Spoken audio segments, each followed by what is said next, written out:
isa ka vlogger gipangutana daw siya sa iyang mama ba nga ug matigulang daw siya, alagaan ba daw niya iyang mama. So direct to the point tinato siya direct to the point daw iyang tubag sa iyang mama nga di gid daw niya alagaan iyang ginikanan. Kumbaga arty daw kay siya nga pagkabata. Arty daw kay siya guys, di daw siya gustuan ng sa tawag ani kanang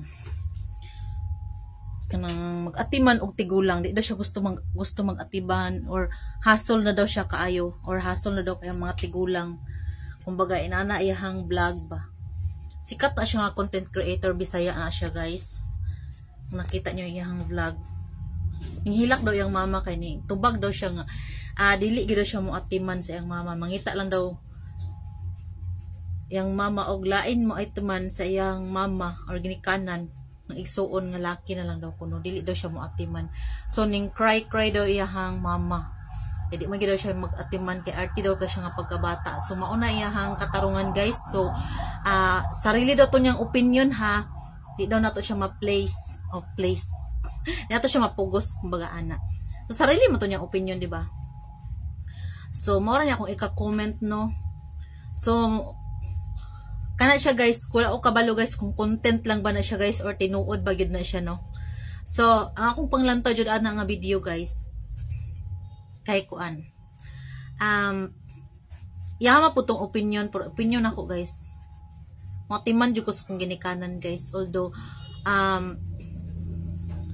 maskig kuan guys, akong papa guys is wala na jud sa kalibutan no. 2018 nawala siya guys. So akong papa guys, kuan siya 65 to siya. 65 namatay akong papa. So ako gyud guys, gusto jud akong atimanon akong papa bisan pag unsa ka baho or unsa ka kuan, gusto jud nako siya atimanon og di na niya kayang mag-ilo guys. Ako kaya jud nako guys iluhan akong papa or mama. Kaya jud nako iluhan or unsa diha akong mahimo sa akong basta di na nila kaya guys, ako jud maghimo ana. So mao to guys nga time nga sulod jud ko sa CR, kadagdala-dala ko sa dito sa ospital, nadala ko sa Dexter sa akong papa. Pero akong papa guys maulaw man siya sa kuha guys. Maulaw siya sa kuha. Maulaw siya sa kuha magpaatiman ba kay di pa man kay siya tigulang baya niya ako. Kay minyo na baya ko no, so maulaw siya sa kuha. Maulaw siya sa kuha magpaatiman or gusto niya iyang mag-atiman niya iyang asawa or si mama, anak ba. Pero ako as a anak guys, mapapa man ako mama mo atiman jud. So mao na siya no. Lahi-lahi man ta, so mao to yung opinion no. So kita man jud tanan ug tagaan jud tagtaas nga kinabuhi sa kalibutan mo tigulang jud ta guys. So moabot jud ang time nga patigulangon jud ta sa Ginoo diri sa kalibutan, kaluy-an ta sa Ginoo maabot tag tigulang. Or dili na gyud nato kaya ang atong sarili nga iluhan or makalibang na jud ta. Or halimbawa simbako ka ng mga inana ma-stroke, diba? Dili naman nila kaya ilang sarili or alagain na talaga ba. Ako guys, amulaga jud ko guys. Pero kato siya opinion pud to niya no, or takabalo or unsa iyang purpose og tumong or padungdungog lang ba to sa ubang mga anak nga arte or content lang ba gyud to siya guys or wala ta na sayod unsa iyang purpose or pagpa-viral lang gyud siya.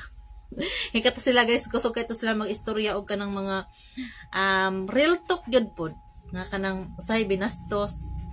Real talk gyud, Bisaya, mga real talk pod jud kay may mga Bisaya no. So mo to siya guys, sarili po to niyang opinion. So ako makita man pod sa atong mga anak pod kung unsa nato alagaan sila atong mga parent. So makita man po na sa atong mga anak, di ba? Kung yun sa nato sila pag kuan.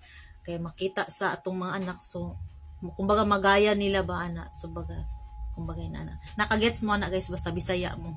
So mo ta akong ika-comment ato nga video no katong mag-viral lagi nga kanang di daw siya matiman sa iyang parent o matigulang na kay arty daw siya kayo. Unless lang daw guys kung naay mga benefits or mga kuan diha kanang pensyon, kumbaga may anak ba. Di na to siya ma-place, bahala siya. Place. Mao na siya. Bye.